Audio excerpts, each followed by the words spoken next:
Temperature has dropped drastically. What is the temperature right now? It's got to be like 50. Let me see here. It is 45 degrees. All right, that's pretty chilly. Now, the thing is, the rest of the week, though, tomorrow 69, Wednesday 72, Thursday 77, Friday 76. Glorious! Saturday 69. Glorious 5 days ahead of us down here in the Dude, mid-South. if we make the championship, me and Casey are going to miss it. Why? Because we have a school visit scheduled at Virginia Tech this weekend. I don't know when we're playing if we win. Do you? What? I don't know when we play if we win. Saturday. It's definitely Saturday? How are we going to practice? Shit, we have to find a gym to practice. We're not going to practice. That's not fair. But we're already scheduled to drive to Virginia Tech, which is 3 hours away, Friday night. She has a tour of the campus Saturday. We won't get back to You won't get back. 5 o'clock. Okay. So, no Izzo clan there. Well, John should be there. Let's just worry about tomorrow, Wednesday first. Anyway, welcome back to the Sack. Man Up Monday, segment 3. IDD, for those you know, I don't disagree. That is the redoubtable one himself, Tom. Is the highly questionable one, RJ Miliaccio. The NBA, we are in the final, I guess, 4 weeks of the season now. The Knicks and Celtics are, I'm not sure where they are in terms of. The Knicks lost a tough one the other night to Philly, a shorthanded Philly team. In Madison Square Garden. It's probably the first, to me, since this rash of injuries started, probably the first bad loss. And I don't know how bad it was because Philly's a good team. The thing is, then there's Miami at home losing to Washington, and it doesn't look so bad anymore. Yeah. So, and who else lost? The Magic lost. The Magic lost. Well, Indy's a playoff team. There's no shame in that. Indy's good. But in terms of who the Knicks are around, that was helpful. They had a chance to, it was helpful that Orlando lost because it kind of kept them all in the same spot. What's the timetable now on Randall and OG? Dude, at the end of last week, they said OG was cleared for contact and he was day-to-day. Day-to-day. So my hope is that OG is back for the games on the West Coast when they go to Golden State. Who's the other team?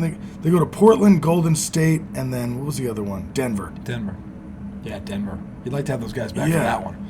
So, you should be able to, you could go into Portland and get a win. That's not guaranteed, but that's certainly a winnable game.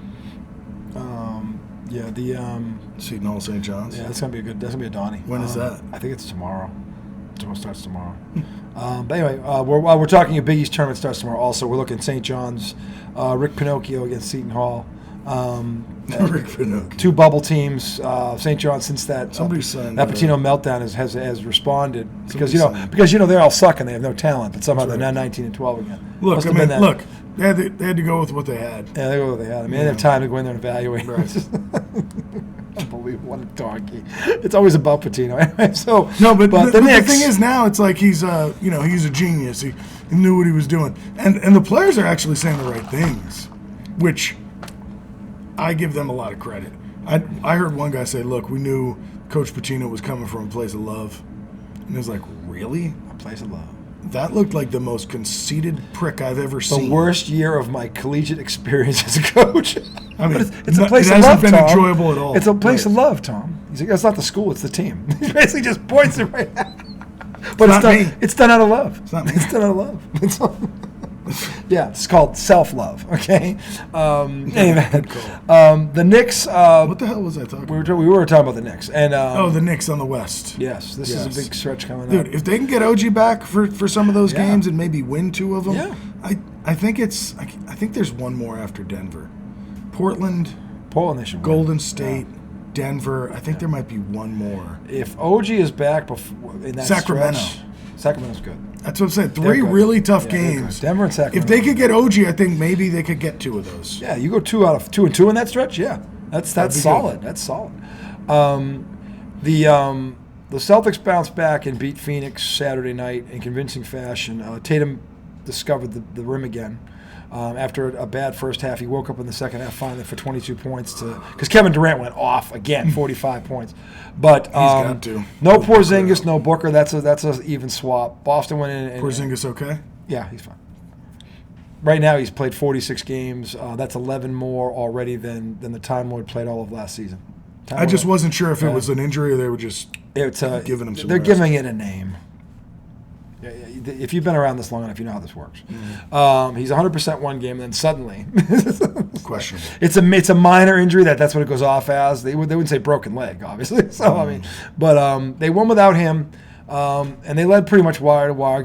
Phoenix kept making runs, but Boston held them off. Jaylen Brown was impressive again, but again, he missed 4 free throws. So clearly that what happened in Denver didn't go to his head at all. But the thing is this. With the Celtics, they have such a cushion.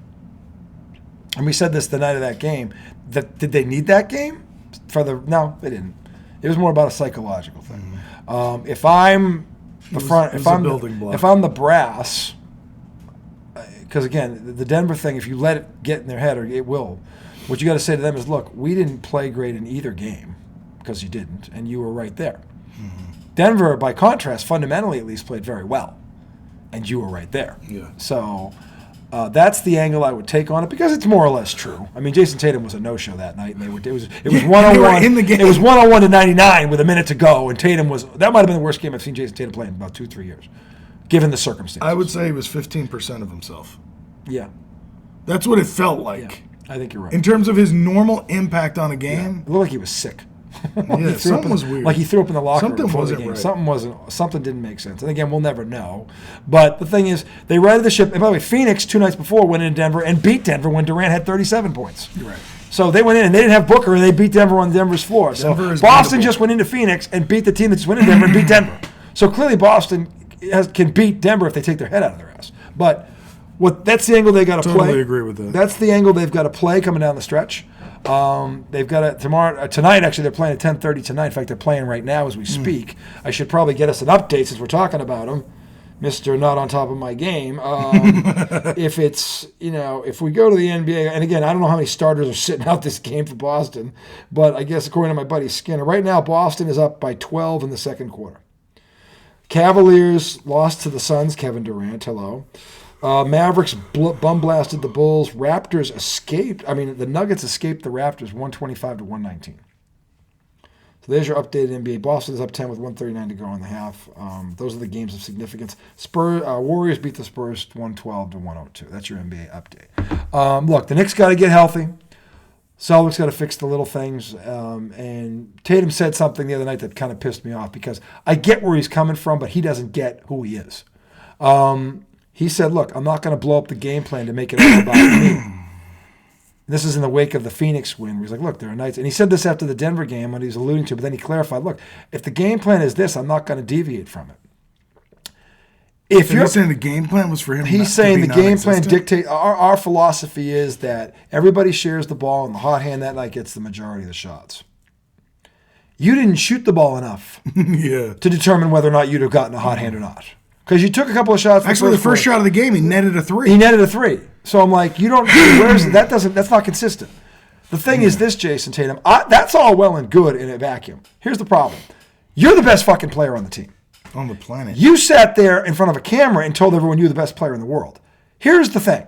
When you're in that game, a game like that, against a team like that, the game plan is you. I don't give a fuck what the coach says, okay? Because the coach ain't going to go in front of a camera and go, yeah, we thought Jason Tatum should have taken less shots tonight. Because he's going to look like a donkey, okay, in front of the whole world. Wait, so you're saying your All-NBA first-team player, league MVP, should have not been the focus of your offense against a team with another guy like that?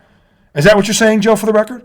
Because he would have been, you kidding me? They'd have fired him on the spot, okay, if he said something that stupid. So that's where Jason Tatum is wrong, okay? Games like that are games that make you who you are. The Celtics pay you to win games like that, not to defer. You want to defer against the Chicago Bulls? Go ahead. You want to defer, okay, against the San Antonio Spurs? Go ahead. You want to defer against the Brooklyn Nets? Go ahead. Go ahead. The defending world champions on their court. And they beat you on your court a month ago. There's no deferring, Jason. There's no deferring unless you are hurt and can't play. That's the only way you're deferring. Okay? And as I said to my buddy Skinner, Larry Bird would never have deferred in a game against the Lakers. Larry Bird would never have deferred in a game against Michael Jordan. That's why he's Larry Bird. Okay? You're supposed to be Jason fucking Tatum. That's Nikola Jokic over there. 2-time MVP, reigning world champion. Okay? There's no deferring, Jason. And you better get that through your thick skull quick. Okay? Because if that's who you are, you're not going to be in Boston very long. Because they don't need that guy. They need the guy who says, give me the ball and get the fuck out of the way. And you have the talent to be that guy. And you've done it before. Do we have to go back to Game 6 in Milwaukee when you took a dump on Giannis's head? Maybe last year, Game 7, when you wiped your ass with what's his name, Embiid. So don't give me this defer crap. Okay, that's a fucking cop-out. That's a fucking cop-out. Did you defer in those games, Jason? No, you didn't. Okay, so don't give me that bullshit. Kevin Durant, when you swept them last year, did you defer? No, you didn't. Okay? So you can't have it both ways. You choked that night. Sit there and face him and go, I wasn't good enough tonight. And I need to be better. If you had just said that, okay, at least he gets it. The game plan is to share the basketball. Whoever's the hot hand that night. I think we should like, no. Okay? And by the way, how did that work out for you? If you are telling the truth, how did that work out, Tom? Yeah, you lost. Any event, Tom's falling asleep. No, I'm not. Oh, he's freezing right before I'm freezing. eyes. What you reading there, Tom? It's an interesting story. Clearly what I'm saying is boring. So, you know what? Why don't you take the second half of the segment and I'll go and pull up some, like you've never done that CNN. to me. I'll pull up some CNN. You did that to me like 10 minutes ago, asshole. No, I was looking up stats for the conversation we were talking about. I just saw this headline about Dak Prescott suing somebody for extortion, and I was like, what? Kind of crazy. Definitely ties into what we're talking about. It's sports. Can you see the connection? It's sports. Jamal Mashburn Jr. Anyway, where? Who? Jamal Mashburn Jr. Oh, he's on. He play. What team is that? No clue. Well, that's who it. They just didn't even tell us who he's playing for. They show the symbol. Go figure it out, America. It's Wally Zerbiak. Wally's World. Remember Miami, Ohio? Wally's World. He made the run to the Sweet 16 1 year. He had a glorious March 1 year. Utah State Aggies. Don't fall asleep on them. They're number 1 in points per game in the Mountain West. It's a Donnybrook of a conference. Is it? Who's in the Mountain West? I don't know. Them. Maybe Utah. The Utes. They're running Utes, I would think. Remember Keith Van Horn, those guys? Rick Majerus? Utah State, I think. Who was the guard? Anthony Miller. Andre Miller. They had a squad. They went to the Final Four with Van Horn and him. They were nasty. Yeah, Rick Majerus. Rick Majerus. Yeah, right. He was a heck of a coach. There was another player on that team. Andre Miller definitely. Yeah, Miller and Van Horn are the big name. But there was another one. I don't remember who it was. I feel like there was another pretty good player. I think there was. Tall white guy? No, he was Wisconsin. That dude came from Wisconsin. Whatever his name was. He was in the NBA. Keith Van Horn. Yeah. Right? That was his name? That was the one, yeah. I swear, it was the Larry Bird curse was real for a very long time. What, if you got compared to a tall white guy with a jump shot? Oh, that's Larry! Oh, my God. Goodbye. Yeah, the reason Leitner hated Bird so much because he kept getting compared to him. He's like, I'm not him. He just goes, my favorite player is Magic. I'm like, wow, you really are jealous of Bird, aren't you? Like, wow. Yeah, sure, your favorite player is Magic, because you're from Michigan. No, you're not. You're from New York. Of all of Leitner's doozies, that one might have been the biggest one. In any event, Charlie Cream said anything? Charlie Cream. Is Charlie Cream dispensed? Charlie Cream and coconut out there again? Charlie Cream of wheat. Charlie Cream of wheat. What was that? The top 10, the women's top 10, right? Isn't that what it was? Charlie Cream's bubble teams. He was doing women's and men's. Charlie Cream's bubble team. And then it was Charlie Cream's first 5 out teams. Who's the producer who saw that and goes, yeah, put that up on the big screen.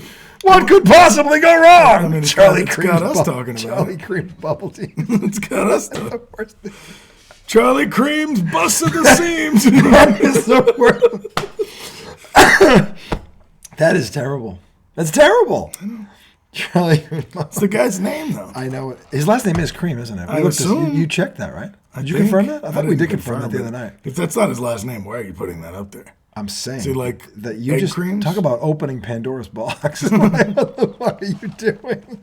Why on earth does Charlie Cream? Charlie Cream's bubble teams.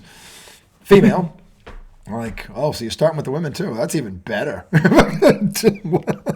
Landon Dickerson. Oh, God. By the way, the Fake Show won an uninspiring game last night as they beat the Timberwolves at home without Karl Anthony Towns, of course. Cat's down. Cat's down now, right? He's been down. Yeah. So how long he's going to be out, we don't know. Would you say meniscus? They didn't say if it was a sprain or a tear. I think it's a sprain. That's right. I think it's a sprain. I don't know yet, though. But if they're going to make a run, they need him because as great as Anthony Edwards is, without him, he's one of one. Well, he makes them so much bigger, too. Well, he's bigger, and because he can shoot the three, he opens up the lane for Edwards more. Like when he's out there on that perimeter, Edwards gets in that lane. Forget it. Someone's getting posterized if he gets in that lane. He jumps like Jordan. He jumps like Jordan. He does. By the way, he missed a dunk last night. It might have been the greatest missed dunk. Who did you try to dunk on? Anthony Davis. Yeah. And he went over him and he threw it off the back of the rim like that was the greatest missed dunk I've ever seen in my life. I was like, oh my God. Anthony Davis. He's a guy that goes up and tries to block shots. I know, but thank God he does. It's awesome, but he almost got postered. Oh my God. I was like, man. But that just tells you how the night went for him because they were in the game and then that happened and LA ended up running away and hiding. But the Lakers are not dead because the Celtics didn't bury them. So they have Boston to thank for that no-show that day last month. But if I'll tell you, D'Angelo Russell, is that his name? Mm-hmm. Lakers guard? Yeah. He has come on lately. It started with the Celtics game. But if he continues to play like that with Reeves Austin there. Yeah, he can be and Davis has had this is Davis's best year in recent months. Reeves Austin. Austin Reeves. Reeves Austin. I love you, Reeves. I love you, buddy. But if he continues to play, they're going to have a foursome that's going to be tough to deal with in a playoff series. They will be. They still can't defend worth a shit, and they don't shoot threes well enough. But offensively speaking, they can hang. If those two continue, they can hang. They will have a shot against certain teams depending on the matchup. I hope that doesn't ring true because I want them out as soon as possible so I can make fun of them in true Boston fashion. But they have a shot. They do if those four continue to do what they're doing. So in any event, Knicks get healthy. Celtics take your head out of your ass and beat Portland tonight with the backups. Because the good thing about tonight for the Celtics is if they are playing most of their bench and they go and win that game in Portland, that's minutes. Again, this can be a blessing because now they're getting experience, real games, and they're playing for something. I'm hoping they just squash Portland to the point where they don't want to play against the Knicks tomorrow. Well, or whatever day they're playing. Right now it is, what's the score? It's not updated. Jeez, I got to go to the bathroom. He's going to go down these two Pepsis. It's 66-52 at halftime. Boston by 14. Oh, come on, make it 24. With that, we're going to close the show for this evening. We will return on Thursday evening for the weekend preview. Championship week, we will have bids. We will have tournament prediction championships, and we will give you a first look at the field of 68. It won't be out, though. No, but we'll pretty much know by then who's going to be what. We'll know the bubble. Well, we'll tell you this. We'll know who the bubble teams are and who's got to. We can tell you this. We won't know the automatic punches. We'll know, but there'll be a lot of them by Thursday night because all these mid-majors are going to be done because it's only the heavy hitters over the weekend. They're the ones taking up all the TV time. It's the top 6 power conferences all weekend long. By Thursday, everything else will be wrapped up. So we'll know probably half the field in terms of automatic bids and shit by Thursday. Probably. But there will be bubble teams, and we will preview them. And we'll see if Charlie Creams has anything to say about it. That man has already gotten too much press. Okay, but until Thursday night, that's about a 72-hour break for the redoubtable one time. Is a highly questionable RJ Miliaccio. You know the drill, America.